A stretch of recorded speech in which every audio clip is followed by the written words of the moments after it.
दोस्तों, मेरा नाम अजय है। मैं पेशे से एक नर्सिंग स्टूडेंट हूं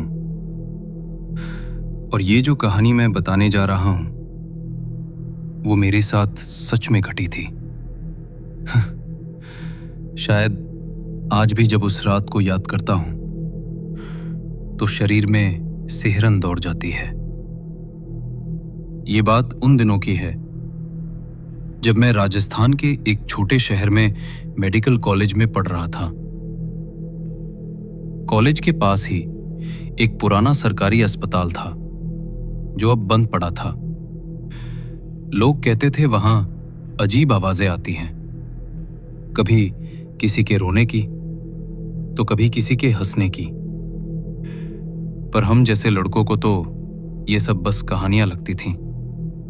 एक दिन कॉलेज में चर्चा चली कि किसी ने उस पुराने अस्पताल में रात भर रुकने की हिम्मत की है, तो बाकी सबने उसका नाम भूतिया बादशाह रख दिया।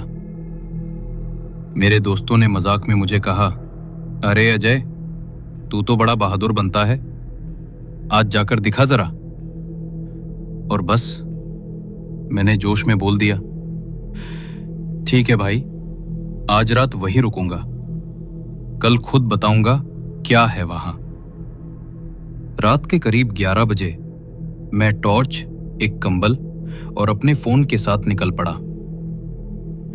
अस्पताल का गेट आधा टूटा हुआ था और हवा में एक अजीब सन्नाटा था, जैसे किसी ने पूरे इलाके की सांसें रोक दी हों। अंदर घुसते ही दीवारों पर उखड़ी हुई पेंट और टूटी खिड़कियों से आती हवा सीटी बजा रही थी। मैंने हिम्मत रखी और पुरानी ओपीडी वाले हॉल में जाकर बैठ गया। थोड़ी देर तक सब नॉर्मल था। मैंने सोचा लोग बेवजह डरते हैं। फिर अचानक मेरे फोन का नेटवर्क चला गया। स्क्रीन पर लिखा था नो सर्विस। उसी समय मेरे पीछे के कमरे से बिस्तर खिसकने की आवाज आई, ऐसी जैसे कोई बहुत भारी चीज जमीन पर घसीट रहा हो। मैंने टॉर्च उठाई और धीरे धीरे पीछे गया। वो वार्ड था जहां पहले मरीज रहते थे। दरवाजा आधा खुला हुआ था और अंदर अंधेरा था। मैंने जैसे ही रोशनी अंदर डाली, दीवार पर किसी ने लाल रंग से लिखा था, मत आना। मैं पीछे हटने ही वाला था कि तभी एक ठंडी हवा मेरे गाल से टकराई और मेरी टॉर्च अपने आप बंद हो गई। चारों तरफ सिर्फ अंधेरा और फिर धीरे धीरे किसी के कराहने की आवाजें आने लगीं। जाए। मैं हिल भी नहीं पाया। कानों में वही आवाज गूंज रही थी, अजय। मैंने पूरी हिम्मत जुटाई और दरवाजे की तरफ भागा, लेकिन दरवाजा बंद था। मैंने जोर से खींचा, कुछ नहीं हुआ। तभी अचानक कमरे के कोने से कोई लंबा सा साया मेरे सामने आया।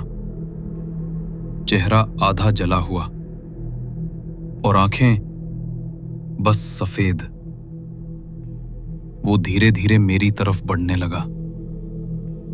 मैंने आंखें बंद करके हनुमान चालीसा पढ़ना शुरू किया और पता नहीं कब बेहोश हो गया।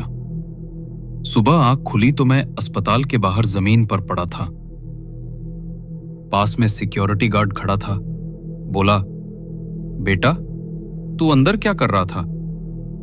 वहां कौन ले गया तुझे? मैंने कांपते हुए कहा, मैं खुद गया था। तो वो बोला, बेटा, कल रात फिर वही हुआ। हर अमावस्या को कोई न कोई अंदर जाता है और सुबह बाहर पड़ा मिलता है, पर अब तक कोई ये नहीं बता पाया कि अंदर क्या है। दोस्तों, उस दिन के बाद से मैं कभी उस अस्पताल के पास भी नहीं गया और आज भी जब हवा चलती है तो मुझे वो आवाज फिर सुनाई देती है, जाए।